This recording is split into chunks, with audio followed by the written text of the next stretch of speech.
Queridos irmãos,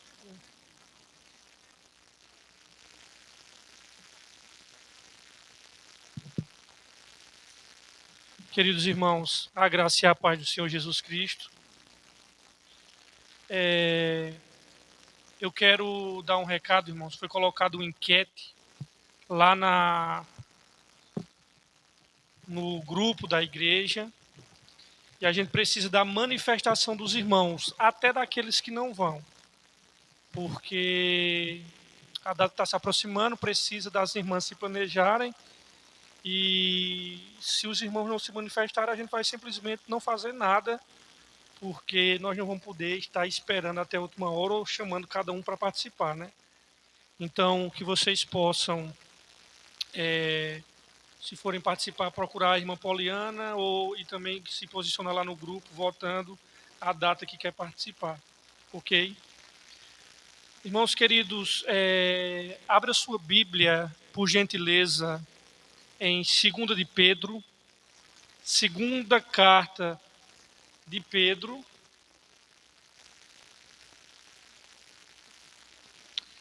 dos versos 8 e 9, segunda carta de Pedro, versos 8 e 9. Queridos,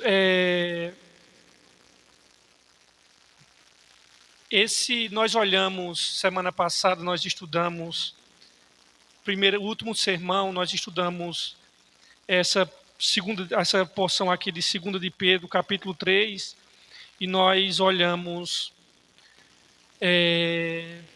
dos versos 5 até o versículo de número 7.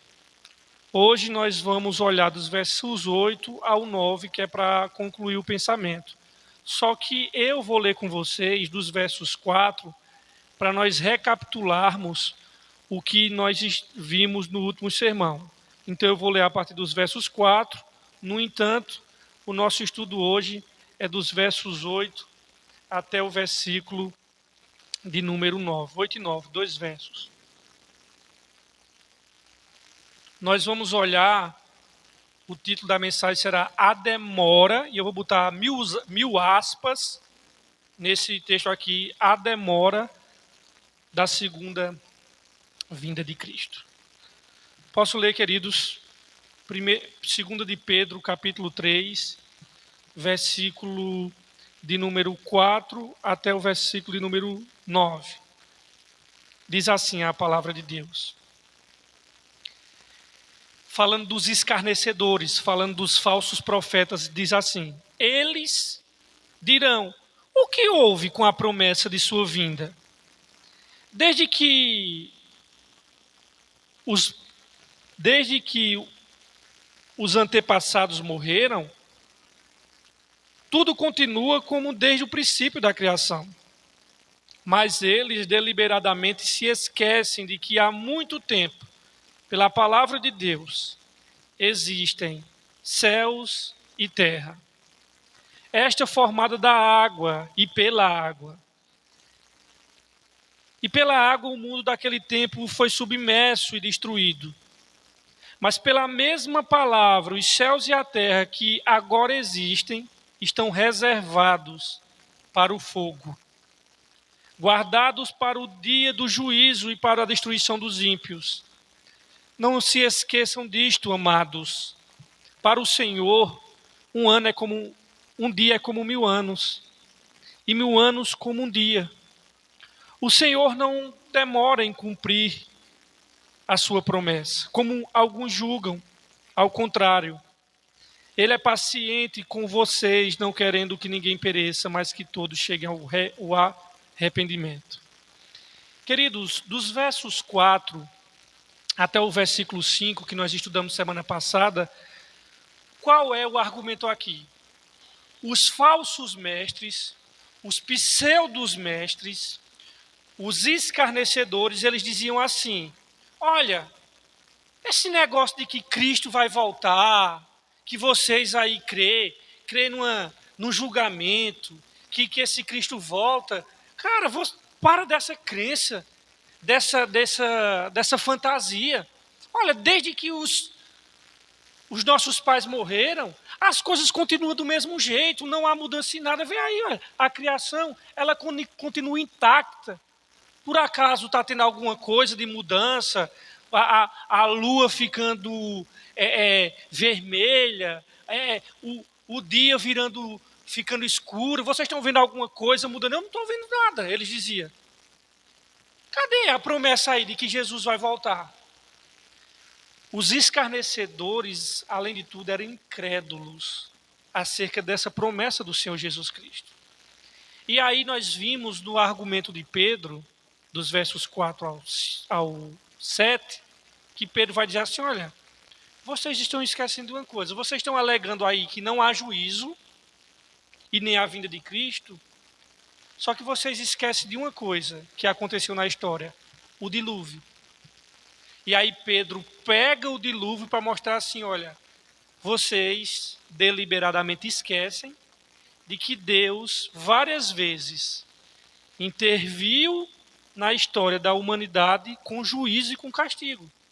E aí ele pega o exemplo do dilúvio para mostrar aos falsos mestres de que assim como o mundo foi criado pelas águas, e ele está falando ali de Gênesis, também foram as águas que destruíram o mundo. Assim como Deus, pela palavra de Deus, criou o mundo por meio das águas, também por meio das águas ele destruiu o mundo. E aí Pedro vai dizer, está vendo que do mesmo jeito que houve um juízo no passado e um castigo universal, assim eu quero dizer que o Senhor virá, e quando ele virá, ele diz nos versos 7, que esses céus e terra que existe, que hoje existe, também estão reservados para o fogo.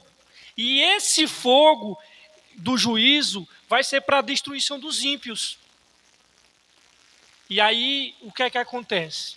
Isso foi o sermão, o resumo do que nós vimos semana passada. Ou seja, os escarnecedores zombavam da promessa da segunda vinda de Cristo, levantando o argumento do tempo, diziam, desde que o mundo é mundo, nada mudou. E interessante que não era só na época de Pedro que acontece isso. Nossa época, hoje acontece isso. Obviamente, os escarnecedores aqui estavam errados, mas talvez alguns crentes a quem Pedro está escrevendo, das 12 tribos dispersas, já começasse a surgir uma dúvida no coração. Por que Jesus está demorando tanto em vir? Se Paulo já naquela época aguardava a volta de Jesus para os seus dias, por que depois de 2000 anos Cristo ainda não voltou? E Pedro nos ajuda a entender essa questão, esclarecendo alguns pontos. Irmãos, os escárnios aqui, desses escarnecedores aqui, que a negação da verdade que nós cremos, a segunda vinda do Senhor Jesus Cristo, eles estão escarnecendo de algo específico sobre o qual nós aqui, principalmente dessa igreja aqui, cremos. Por exemplo, ao terminar o culto na nossa igreja, o que é que nós clamamos todas as vezes? Maranata, ora vem, Senhor Jesus. Isso não é um mantra, isso não é uma reza, isso é um clamor que espero eu seja do nosso coração, o nosso anelo, o nosso desejo. E eles estão negando justamente essa verdade, a volta de Jesus Cristo e o juízo que ele trará.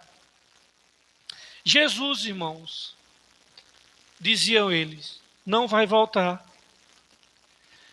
E não há a quem eu tenha que prestar contas, era isso que os falsos mestres diziam.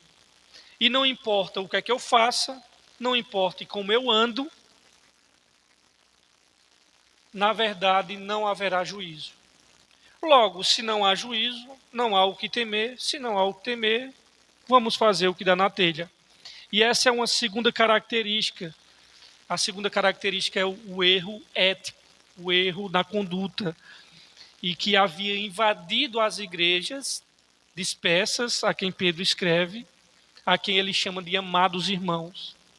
Irmãos, esses falsos mestres, à luz da própria carta todinha, eles viviam em libertinagem, adultério, bebedices. Nós já vimos pelo contexto. Pedro chama eles de filho das trevas, nuvem sem águas, poço sem água. E aí o que é que acontece? Eles seguiam as próprias paixões deles. Eles eram avarentos. Ou seja, eu sigo os meus desejos porque eu não vou prestar contas para ninguém. Vocês que são pais, vocês sabem, irmãos, que uma criança sabe, se a criança sabe que não há um juízo iminente para ela, não há temor presente. Por exemplo, quando a criança desobedece e a mãe diz, olha, espera só seu pai chegar para você ver. É meio-dia, 3 horas. Agora, quando chega a hora do pai chegar em casa, aí o pai abre a porta e o dia do juiz chegou ali. Chegou o momento onde aquela criança, ele vai saber que ali ele vai ter uma prestação de conta e ele vai levar uma surra. E aí, pode se esconder debaixo da cama, pode para onde for. Não há lugar na casa onde os olhos do pai não alcancem, ele vai buscar. E o que os falsos mestres praticamente estavam dizendo é, olha, não há, o pai não vai voltar. Era isso que eles estavam dizendo. E se não vai voltar, vamos fazer o que dá na telha. E Pedro vai dizer agora por que é que, 1000 aspas eu vou botar agora, essa demora de Jesus. Em primeiro lugar, a perspectiva do tempo.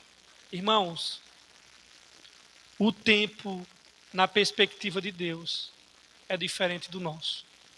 Então hoje nós só vamos olhar os versos 8 e 9 para vocês entenderem que aquilo que os escarnecedores dizem, esse negócio de que Cristo virá, que às vezes até crentes verdadeiros acabam vivendo como se Cristo não fosse mais voltar, no nosso caso arrebatar a igreja e depois voltar com ela. E irmãos, parece que Cristo não vai trazer juízo, parece que... Já vi muitos incrédulos dizer, que é que Cristo vai voltar para essa terra, fazer o que aqui? E às vezes o nosso coração começa a dar voz à incredulidade. Meu Deus, será mesmo? Esse papo já faz tanto tempo.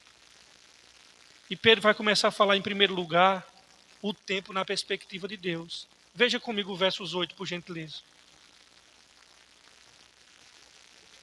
Não esqueçam disto, amados.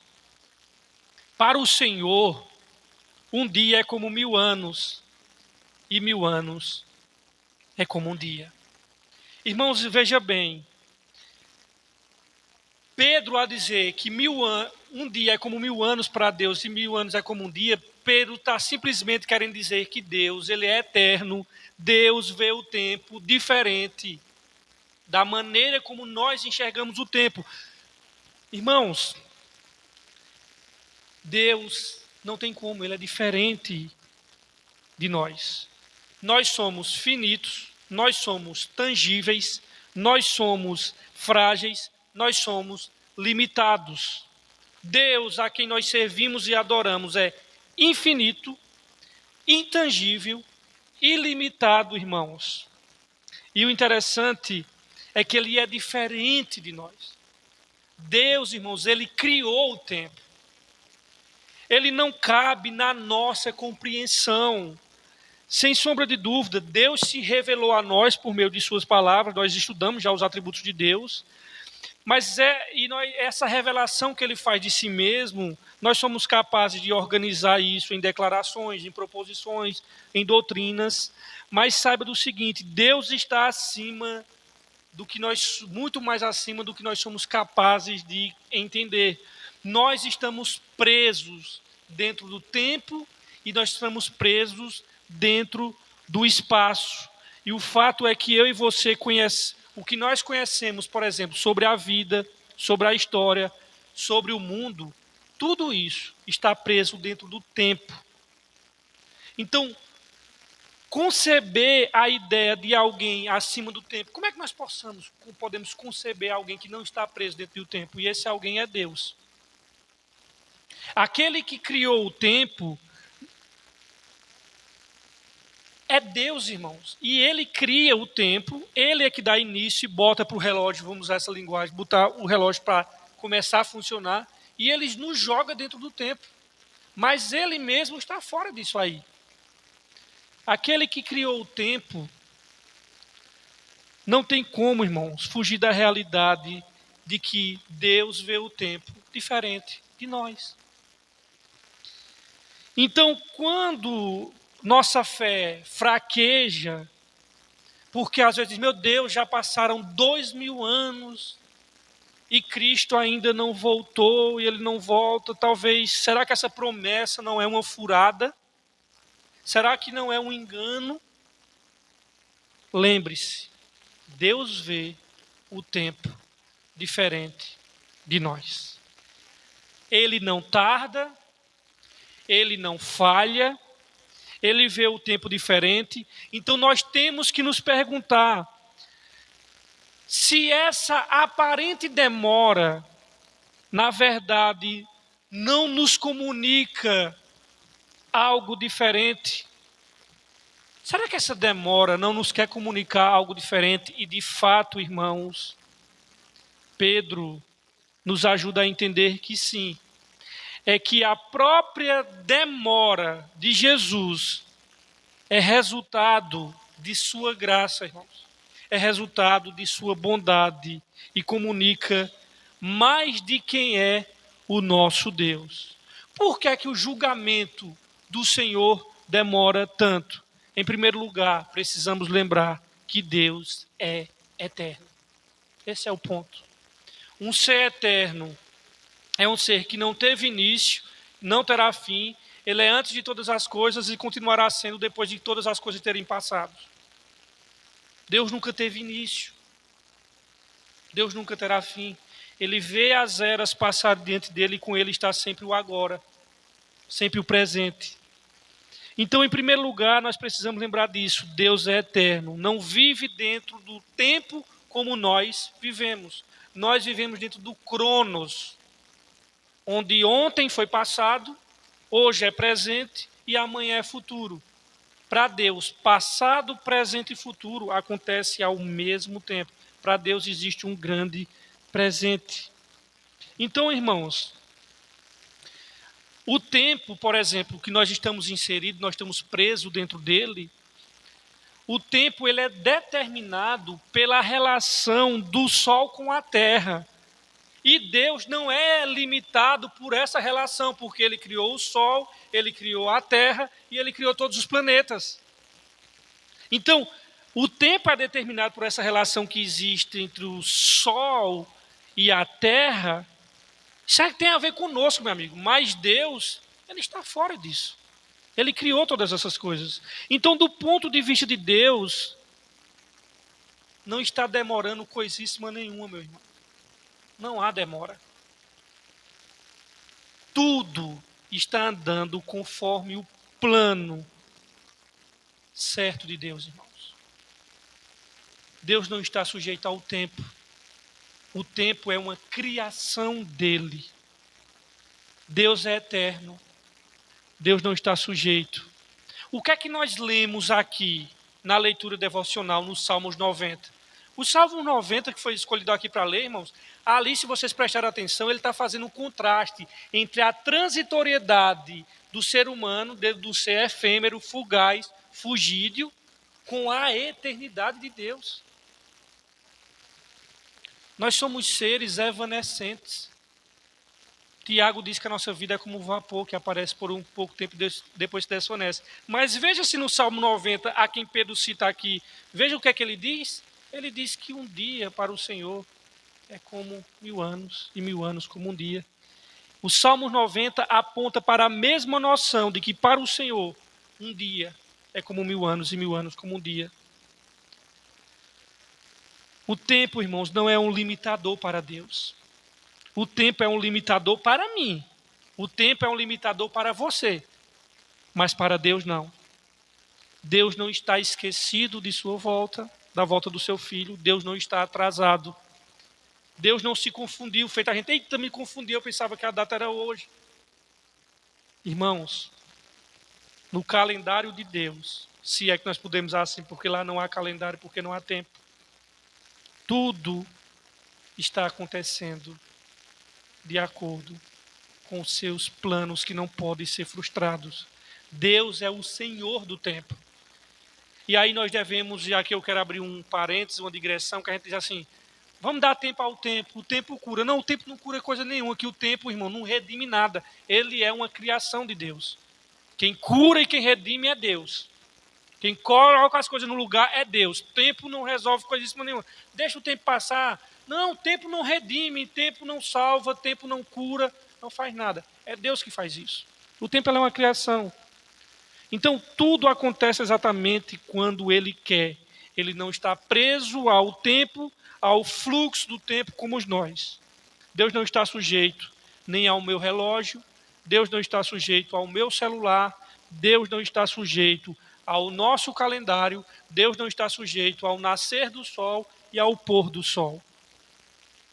Se o dia do juízo, a quem os falsos mestres está alegando que não vai existir, que não vai, Jesus não vai voltar, se o dia do juízo ainda não chegou, é porque Deus não quis que chegasse. Ele já mandou água, irmãos, para destruir a terra. Pedro vai dizer aqui que ele vai mandar fogo. Quando? Nós não sabemos. E é totalmente inútil tentar adivinhar em relação ao arrebatamento, marcar datas. Irmãos, qualquer pessoa com bom senso não entra nisso aí não. Isso aí é furada, irmãos. Furada.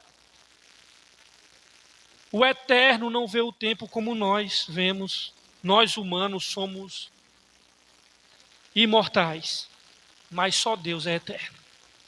Para Ele não existe passado, para Ele não existe futuro. Ou vocês estão achando que para Deus ainda vai acontecer alguma coisa? Não vai acontecer nada, tudo já aconteceu nele. Quando Deus, lá na eternidade, disse haja luz, ele já estava dizendo haja qualquer bênção já na Jerusalém celestial, no novo céu e nova terra, irmãos. Deus não estica o pescoço e diz, deixa eu ver o que vai acontecer ali na frente. Aí ele olha e diz, eu estou sabendo. Tudo acontece nele. Por isso que o Cordeiro de Deus estava morto desde a fundação do mundo. Ele vê todas as coisas no seu eterno agora. Deus está no passado e no futuro ao mesmo tempo. Por isso que para eles um dia é como 1000 anos e 1000 anos como um dia. O nosso Deus, a quem nós estamos nessa noite aqui adorando, Ele é aquele que iniciou o relógio. Ele é aquele que criou o calendário. Ele é aquele que pôs os astros no lugar e fez com que ele girasse, circulasse e fizesse todos os movimentos, irmãos. Ele criou a própria dimensão chamada tempo. Demora para a gente, não é demora para ele, irmãos. Assim Pedro está dizendo que os escarnecedores, eles ignoram os feitos de Deus e a natureza de Deus. O nosso Deus é eterno, não tem começo nem fim. Ele habita na eternidade. O que é que os Salmos diz? De eternidade a eternidade, tu és Deus. Foi assim que nós lemos. É o Pai da eternidade. Apesar de Deus agir no tempo, Ele não está preso nem limitado ao tempo. E Pedro sabe que Deus vê o tempo da perspectiva da eternidade, não da nossa. E que o homem, condicionado pelo tempo cósmico, não é capaz de compreender a eternidade. Nós achamos que a eternidade é um tempo sem fim. Não! A eternidade é a ausência absoluta do tempo. Não é um tempo sem fim. Não é um tempo que vai durar para sempre. Não, não existe nem tempo.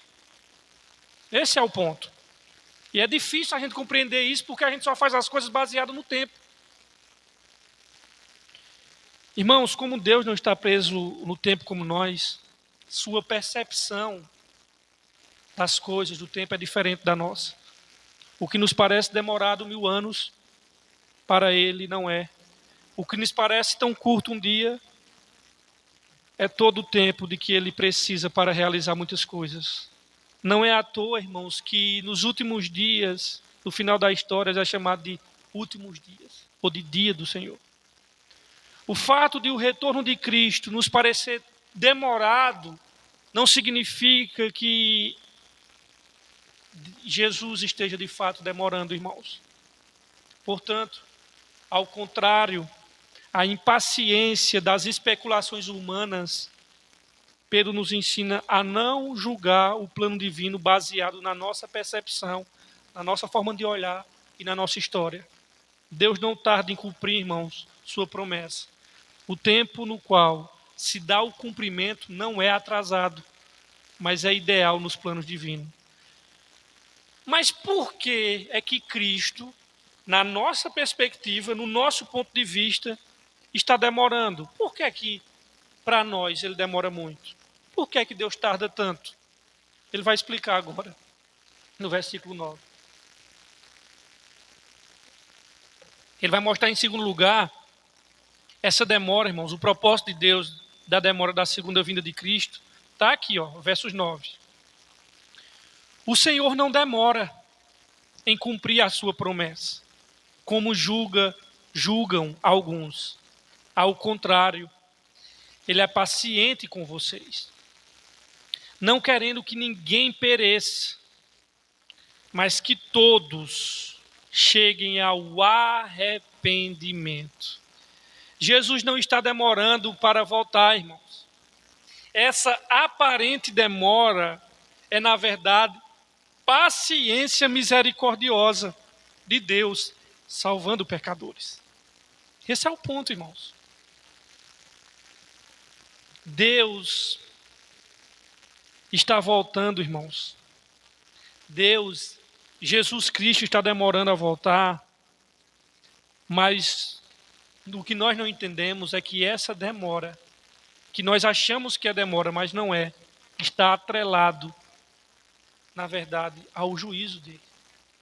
E, portanto, essa demora que Deus quer que o ser humano se arrependa. Então, a nossa conclusão é, primeiro, Deus tem um tempo diferente para nós, diferente do nosso tempo, né? Deus deu um tempo diferente e ele, aliás, não é que ele deu um tempo diferente, ele enxerga o tempo de uma maneira diferente de nós. Essa é a primeira coisa, nós vimos nos versos 8. E segundo, é que essa aparente demora é tempo de nós ganharmos pessoas para Cristo. O tempo do cumprimento da nossa missão. É um tempo que ele vai demonstrar a sua graça e sua misericórdia, como ele é longânimo, não querendo que nenhum se perca, mas que todos cheguem ao arrependimento. Vocês sabem, irmãos, que a demora, entre aspas, é pura demonstração da graça e da misericórdia de Jesus. É pura. Deus ainda não agiu em juízo. Por quê? Por compaixão. Essa longanimidade de Deus demonstra, irmãos, o seu desprazer para com a morte do ímpio, ao mesmo tempo a espera divina pela conversão dos pecadores. Deus está sendo longânimo, irmãos. Se Deus tivesse trazido juízo há 300 anos atrás, a gente não teria nem nascido. Se ele tivesse trazido juízo há 80 anos atrás, nós estaríamos perdidos, irmãos, há 50 anos atrás. Entendeu? Deus está dando tempo, porque essa demora é parte da graça dele. A demora da vinda de Cristo está relacionada à longanimidade de Deus, para que o seu povo, de toda tribo, língua e nação, creia e se arrependa, irmãos. Deus prometeu encerrar a história dos homens ímpios com julgamento. E, de fato, a vinda desse dia parece ser demorada, mas não indica que Deus é infiel à sua promessa. Só indica apenas que ele é longânimo. Não quer que ninguém pereça. Antes deseja que todos cheguem ao arrependimento. E ele estende propositadamente, irmãos, o tempo da graça para que as pessoas possam ter ampla oportunidade de salvar-se. Deus esperou 120 anos para mandar o dilúvio. E ele já espera vários milênios, no mínimo 2 milênios, para destruir o mundo com fogo. E essa longanimidade de Deus é o prazer de Deus em ver pessoas convertidas. Deus exerce paciência para que tenham tempo para que se arrependam. Interessante, irmãos. O que é que esse texto nos ensina? Enquanto a resposta dos escarnecedores à demora de Cristo é macular o caráter de Deus, dizendo, aqui, está vendo que tudo o que ele promete ele não cumpre, porque essa demora para os escarnecedores é motivo deles quererem macular o caráter divino, questionando sua promessa. Agora, os tementes a Deus, os fiéis, os remidos, respondem apreciando o Altíssimo por sua compaixão. Enquanto o mundo ímpio diz, olha, desde sempre ele não cumpre nada, ele está demorando. Aqueles que são de Cristo dizem, eu sei por quê. É porque ele deseja que o homem seja salvo. E aí você vê nesses versos aqui, que contrastes gritantes, irmãos. Enquanto uns enxergam inércia, nós vemos longanimidade.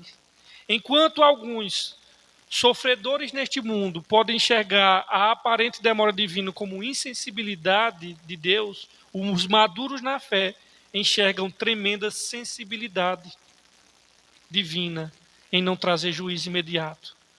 Precisamos crescer no entendimento, irmãos, das realidades espirituais. Queridos, o que é que esse texto, nesta noite, ele tem a nos ensinar? O que é que esse texto quer mostrar para nós nesta noite? A primeira aplicação diz respeito sobre aprender a aguardar pacientemente pelo tempo como expressão de maturidade cristã. Por quê?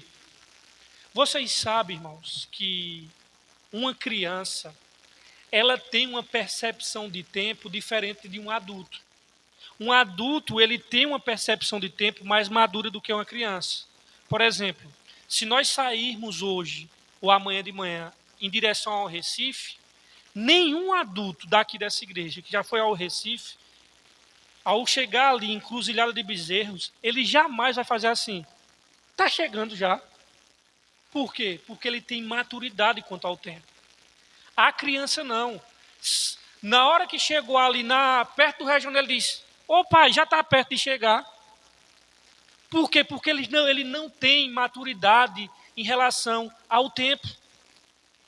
Então a primeira coisa que esse texto nos ensina, irmãos, é nós aprendermos a aguardar pacientemente pelo tempo do fim como uma expressão de maturidade. Assim como uma criança tem uma percepção infantil do tempo, e que leva ela a perguntar logo no início de uma viagem se está chegando, nós também estamos sujeitos, irmãos, às vezes a infantilidades. Infantilidades pelas quais a suposta demora de Deus é motivo de inquietação nossa, ou às vezes é motivo de um relaxamento, ou às vezes é um motivo de uma ansiedade. Precisamos aprender, irmãos, a esperar com paciência em relação à vinda do Senhor Jesus Cristo. Perceba como o Senhor vem guardando você de geração em geração. Irmãos, quando nós dizemos assim, por que o Senhor não volta? Meu amigo, teve um tempo que tu estava na ignorância. Se fosse naquele tempo, tu estava frito. Tu teria entrado em juízo. E a gente não percebe quando o texto diz que o Senhor não vem porque Ele espera que aquele se arrependa. Ele fez isso na tua vida, meu querido. Entenda bem, para você entender esse texto, de que o Senhor quer, elongando, quer que as pessoas se arrependam, não olhe para os outros, não. Olhe para a sua vida. Meus irmãos, perceba o quanto o Senhor Jesus, o nosso Deus, vem guardando você de geração em geração. Vocês precisam entender, irmãos, e perceber quantas coisas precisaram acontecer para que você pudesse existir e, existindo, você pudesse crer. É que às vezes você não parou para refletir na sua própria história. Eu quero que você pense aqui, meus irmãos, nos seus antepassados. Vamos começar agora a pegar a sua árvore genealógica. E você começa a pensar nos seus antepassados, para que você possa entender o que foi necessário acontecer de gerações em gerações para você pudesse existir e pudesse crer. Pense nos seus pais. Você sabe o nome dos seus pais, né? O seu pai, você sabe o nome da sua mãe. Você sabe o nome dos seus 4 avós? Você sabe o nome dos seus 4 avós? Provavelmente todos sabem, né? Mas você sabe o nome dos seus 8 bisavós? Aí você vai dizer, aí já dificultou um pouco. E dos 16 tataravós? Rapaz, você não sabe o nome deles. Você nem sabe de que país eles eram. Porque eles podem, os seus tataravós, os 16, eles possam ter vindo de outro país.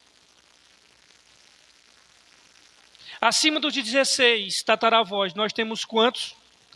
32. Acima dos 32, sabe quando é que nós temos? 64. Acima de 64, nós temos quanto? Volta na árvore genealógica? 128. Depois dos 128, 252. 56. Depois, 512. Depois, 1024. Voltando para trás, 2048. Por que eu estou dizendo isso? Todas essas pessoas atrás, seus parentes, vieram antes de você. Enfrentaram pestes, com todas as guerras que eles pegaram, guerras mundiais, quando eu voltei ali para trás, todos eles pegaram. Com todos os acidentes do mundo, nenhum deles morreu na infância. Qual é a prova de que eles morreram na infância? Você está aqui. Você está aqui. Ou seja, se qualquer um desses milhares de pessoas vivendo em lugares diferentes, em guerras, em situações de refúgio, de briga, de acidentes, de tudo, se uma dessas pessoas tivesse perecido no caminho, sabe quem é que não estaria aqui na Boas Novas hoje à noite? Você. Você não estaria aqui. Então você percebe que o Senhor vem planejando a sua vida há muito tempo? Há muito tempo. Você percebe que de geração em geração o Senhor vem planejando a tua existência. Nós somos parte desse grande plano, irmãos. É por isso que o Senhor é longânimo. É por isso que Ele não traz juízo. Nós somos parte desse plano e que não vai parar na gente. Aqui dá Boas Novas. Quando nós formos embora e nós morrermos, irmãos, sabe quem é que vai ficar aqui? Os teus filhos, os teus netos, os teus bisnetos. Aqui nessa igreja. Tomara Deus. E aí, irmãos, enquanto Jesus não voltar para trazer juízo, continue orando pelo seu familiar, como a irmã Soraya orou. Continue derramando as lágrimas, continue de joelhos, orando pelo seu familiar, porque o fato de Jesus não voltar, há esperança para ele ainda. Continue orando pelos seus familiares e pregando para eles, não só orando, pregando para os seus familiares. Porque você só veio a crer no Senhor Jesus Cristo, porque de geração em geração Ele impediu que essa tua árvore genealógica morresse na infância. Porque se um deles morresse, tu não estaria nem aqui vivo e não teria capacidade de crer. Por isso, irmão, saiba que existe um plano eterno chamado salvação. E antes de que você soubesse, Deus já estava preparando essa salvação para você. E quando você deu fé que estava perdido e que existia um Salvador, o plano já estava pronto. Deus te amou, irmão, quando tu nem sabia que Ele existia. Deus te amou quando Deus te queria, quando tu nem sequer queria Ele. E Deus te desejou quando tu nem sequer desejou Ele. E Ele te buscou quando tu nem buscava Ele. E aí tu diz assim, ai, eu encontrei o Senhor, e o Senhor dá uma risadinha bobinho, tu encontrasse? Foi eu que abri caminhos para tu me encontrar. Porque se eu não tivesse aberto caminhos, tu nem teria condições de me encontrar. Glória a Deus por isso. Semana que vem nós continuaremos a exposição de Pedro. Louvemos esse Deus da nossa salvação.